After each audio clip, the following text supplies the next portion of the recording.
Et direction la Côte Bleue, là où elle se reproduit naturellement.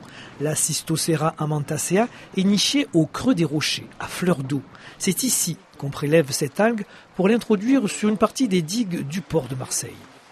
Donc c'est une algue qui a un rôle écologique très important puisqu'elle est considérée comme espèce fondatrice et elle renferme une très grande biodiversité de par sa structuration, le fait qu'elle structure l'habitat et qu'elle renferme beaucoup d'espèces telles que des mollusques et a un rôle d'abri pour les espèces de poissons, les juvéniles de poissons notamment.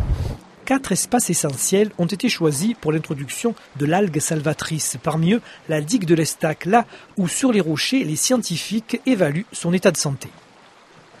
Donc à présent, c'est le suivi de la croissance et de la vitalité de ces espèces.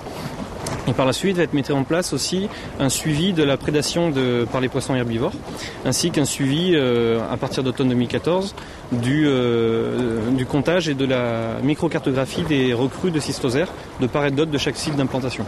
Cystor, c'est le nom de l'opération. Une opération qui part à la reconquête des milieux aquatiques abîmés au fil des ans par les infrastructures portuaires. Et pour ce faire, on utilise une algue qui avait déjà droit de cité ici. Et on sait que cette espèce était présente au 19e siècle, bien entendu avant.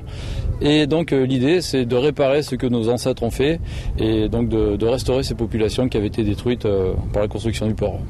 Entre 1960 et 1995, plus de 1000 km de côtes européennes naturelles ont été remplacés par des constructions. Il est grand temps de réparer ces dégâts ou du moins de limiter la casse.